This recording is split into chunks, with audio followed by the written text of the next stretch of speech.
Hai. Selamat datang kembali di channel Min Donghua.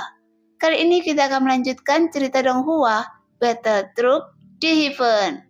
Nggak pakai lama lagi, langsung aja kita ke ceritanya. Check it out. Namun, jika tebakan saya benar, seharusnya Anda masih memiliki sisa racun di tubuh Anda.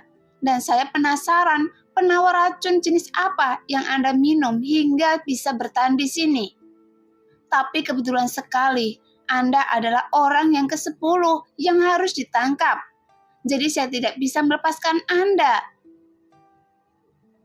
Tepat ketika kata-kata sosok itu keluar, tiba-tiba kedua orang di sampingnya berubah menjadi dua pelangi panjang dan langsung menyapu ke arah Xiaoyan dengan sangat cepat, yang membuat pupil Xiaoyan menyusut.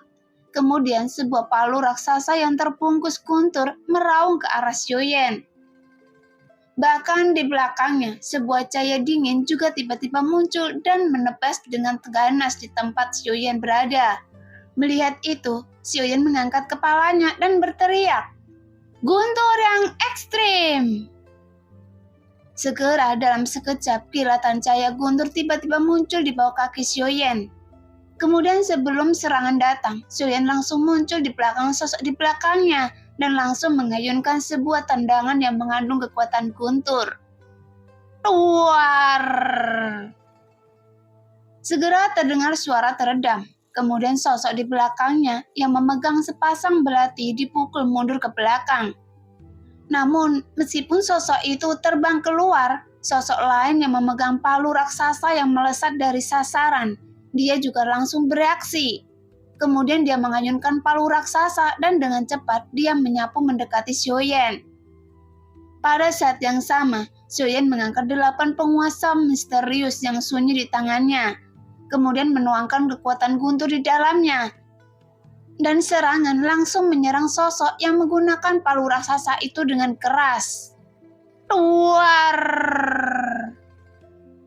Tepat ketika keduanya bertabrakan sejenak, kekuatan guntur meledak dengan sangat keras, menyebabkan kilatan busur guntur menyebarkan dengan sangat cepat. Benar saja, palu raksasa itu bergetar hebat, kemudian palu raksasa itu benar-benar terpental ke belakang.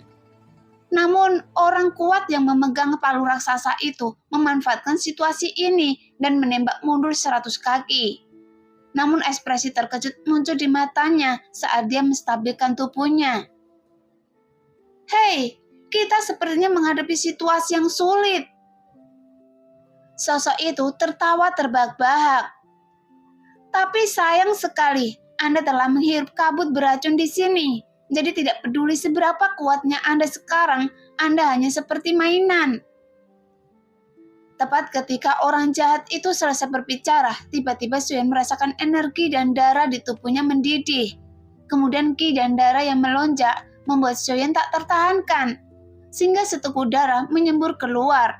Kemudian dapat terlihat asap hitam menggeliat di dalam darah yang dimuntahkan oleh Xiaoyan. "Hei, sepertinya Anda sangat keracunan. Sekarang dewa membantu saya untuk menangkap orang kuat ini, dan Tuan Istana pasti sangat senang, kan?" Pria jahat itu tidak bisa berhenti tertawa terbahak-bahak. Pada saat ini, di bawah kegelapan kabut beracun di sini, tiba-tiba sesuatu yang hitam menggeliat di mata Xiaoyan, sehingga dia merasa matanya dipenuhi bunga hitam yang membuat Xiaoyan merasa seperti sedang kesurupan. Dalam hal ini, meskipun Xiaoyan sebenarnya menyadari racun kabut hitam ini, tapi dia tidak pernah menyangka bahwa racun ini telah menembus daging dan darahnya, yang membuat Xiaoyan terhuyung-huyung mundur dan tidak bisa melawan lagi. Namun, dia juga harus segera pergi dan menyegel avatar dewa asli ke dalam salah satu 9 peti mati pagoda kekosongan roh. Karena dibandingkan dengan tubuh utama Xiaoyan sendiri, sebenarnya sebagian besar racun ada pada avatar asli. Jadi setelah menyegel avatar dewa asli, kulit Xiaoyan sedikit membaik. Namun racun di tubuh Xiaoyan sendiri juga cukup banyak. Dan itu membuat Xiaoyan merasa pusing, yang menunjukkan racun di sini tentu saja lebih kuat dari yang Xiaoyan bayangkan. Adapun alasan utamanya adalah tubuh fisik dewa asli itu sendiri sangat takut terhadap racun. Segera di bawah kaki Xiaoyan tiba-tiba kilatan cahaya guntur yang seperti sutra yang tidak menarik perhatian menyebar dengan sangat cepat. Kemudian Xiaoyan melangkah mundur sedikit. Meskipun itu hanya meninggalkan kilatan cahaya, tapi sosok Xiaoyan segera menghilang. Cepat kejar, tidak ada yang bisa melarikan diri dari sini. Pria jahat itu berteriak dengan tajam. Segera mereka bertiga bergerak serempak dan mengejar Xiaoyan dengan kecepatan tinggi. Namun tepat Xiaoyan bolak-balik di antara puncak dengan kecepatan tinggi, tiba-tiba darah hitam tumpah dari sudut mulutnya. Bahkan meskipun sekarang Xiaoyan telah mengaktifkan 3 hati api di dalam tubuhnya untuk menekan racun tersebut. Tapi racun dalam tubuh Xiaoyan masih menyebar dengan gila-gilaan yang membuat kesadaran Xiaoyan menjadi semakin kabur. Sehingga jika situasi ini terus berlanjut, Xiaoyan pasti akan terkejar. Sialan, mungkinkah kabut beracun ini adalah kekuatan avatar dari Yang Mulia Jahat? Sambil bergumam pelan, Xiaoyan tidak bisa menahan batuk. Bahkan dalam batuk ini, Xiaoyan juga mengeluarkan banyak darah. Saat ini, sekarang Xiaoyan sudah bergerak dalam kecepatan penuh. Dengan bantuan guntur ekstrim, sosok Xiaoyan berlari dengan sangat cepat. Namun, tidak peduli Xiaoyan berlari ke depan, tapi Xiaoyan tidak pernah melihat akhirnya. Meskipun area puncak gunung ini sangat luas, seharusnya dengan kecepatan Xiaoyan, dia bisa keluar dari kabut beracun ini. Tapi sekarang, Xiaoyan merasa dia telah kehilangan arah saat ini. Seolah-olah dia hanya berputar-putar dalam kabut beracun ini, sehingga dia tidak terbang terlalu jauh. Pada saat ini, rasa pusing yang dialami Xiaoyan semakin kuat.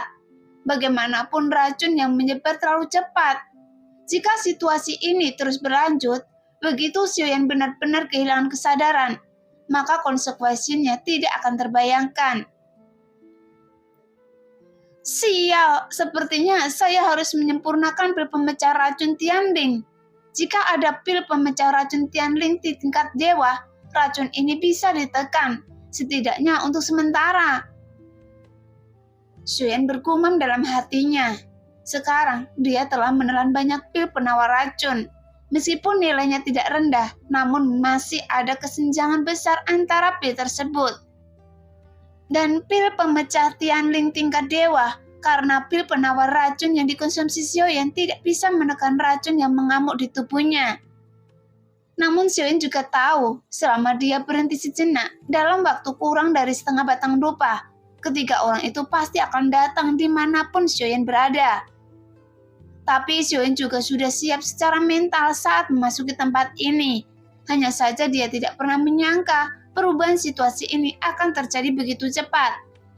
Sekarang tidak hanya kelompok yang terpisah, bahkan sekarang dia juga terkena racun. Jadi Xiaoyan juga khawatir bahwa Zhonggu dan yang lainnya, nasib mereka berempat tidak akan jauh lebih baik dari dirinya. Tapi jika itu adalah avatar dari Yang Mulia Jahat, maka masuk akal jika semua itu bisa terjadi. Namun selama saya bisa menemukan penguasa istana Zindian, itu pasti akan berguna bagi saya.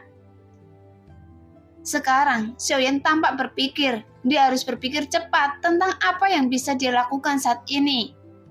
Karena jika bukan karena keberadaan 3 hati abadi sekarang, saya khawatir Xiaoyan sudah lama kehilangan kesadarannya. Pada saat yang sama, 3 sosok yang mengejar Xiaoyan, mereka terus mengejar selama beberapa waktu. Kemudian mereka sepertinya bisa merasakan keberadaan Xiaoyan. Bahkan dalam kabut gelap, mereka sepertinya dapat menemukan arah dengan sangat akurat. Saya telah meledakkan racun di tubuh orang ini. Secara logika, orang ini sudah diracuni. Jadi, bagaimana mungkin orang ini masih bisa melarikan diri? Ayo cepat! Teruslah mengejar, karena semakin kuat orang ini, maka semakin baik. Sambil berbicara, 3 sosok ini saling memandang dan kemudian mereka bergerak lagi. Namun sebenarnya, jika tempat ini tidak terhalang oleh kabut hitam tebal, mereka bertiga hanya berjarak beberapa ratus kaki dari Xiaoyan, dan mereka bertiga berjarak lurus ke depan. namun Xiaoyan sebaliknya. Meskipun Xiaoyan berputar dengan cara melengkung, namun Xiaoyan sendiri merasa dia sedang menghadap lurus ke depan. Mereka bertiga, sehingga jarak mereka semakin dekat dengan Xiaoyan. Sampai Xiaoyan ditemukan di dalam kabut hitam. Mereka memanfaatkan kabut gelap tersebut. Kemudian 3 orang itu segera melakukan pengepungan. Segera sosok yang memegang belati bermata 2 adalah yang tercepat mengambil tindakan. Dia berubah menjadi cahaya dingin di udara. Tiba-tiba sosoknya muncul di kabut hitam. Sialan, orang ini sangat cepat. Mata Xiaoyan tiba-tiba menyusut. Namun dengan restu guntur ekstrim, Xiaoyan dapat menghindar. Tapi hanya untuk sesaat, karena sebelum Xiaoyan bisa menstabilkan tubuhnya. Tiba-tiba angin kencang kembali menderu. Di balik palu yang besar dan megah itu terselubung. Sudah saya bilang, Anda tidak bisa melarikan diri. Sialan, dan ini satu-satunya cara. Segera palu raksasa itu langsung menghantam tubuh Xiaoyan. Tuar! Di bawah pukulan palu raksasa itu, tubuh Xiaoyan dipukul dengan keras dan langsung terpental mundur ke belakang. Namun menghantam puncak gunung secara langsung yang membuat seluruh gunung tiba-tiba runtuh. Bahkan tidak ada pergerakan di antara puing-puing tersebut. Pada saat yang sama, 2 sosok muncul dan langsung mengambil tubuh Xiaoyan di antara puing-puing di tangannya. Saat ini, seolah-olah Xiaoyan sepertinya benar-benar pingsan. Sekarang saya menangkapnya dan mengikatnya. Ayo cepat bawa orang pergi. Pria jahat itu tertawa keras. Pada saat ini, kedua tangan Xiaoyan terikat dengan benang emas tipis. Dan tidak jauh di belakang, mereka menyeret 9 sosok lainnya. Sekarang ditambah Xiaoyan, totalnya ke 10. Hah, saudaraku, bagaimana Anda bisa dikalahkan? Dan di antara 9 sosok ini ada Zhonggu, Long Biao, dan yang lainnya. Juga termasuk di antara mereka. Bagaimanapun formasi dari klan pembunuh darah benar-benar menekan mereka. Tapi karena Xiaoyan mengambil tindakan tepat waktu, formasi ini belum sepenuhnya dirilis. Hanya saja saat mereka hendak pergi, mereka juga ditangkap oleh ketiga orang tersebut. Karena mereka berempat juga dalam linglung. Mata mereka setengah tertutup. Mereka semua sepertinya diracuni seperti Xiaoyan. Saya sudah kubilang pada Anda sejak lama bahwa tempat ini sangat berbahaya. Sekarang kita semua akan mati. Sisio berkata dengan sangat tidak berdaya. Sekarang dia menyesal memilih untuk percaya bahwa Xiaoyan bisa melewati tempat ini. Nah, demikianlah cerita hari ini. Terima kasih yang sudah menonton video Min Earth sampai selesai. Sampai jumpa di video selanjutnya. Bye-bye.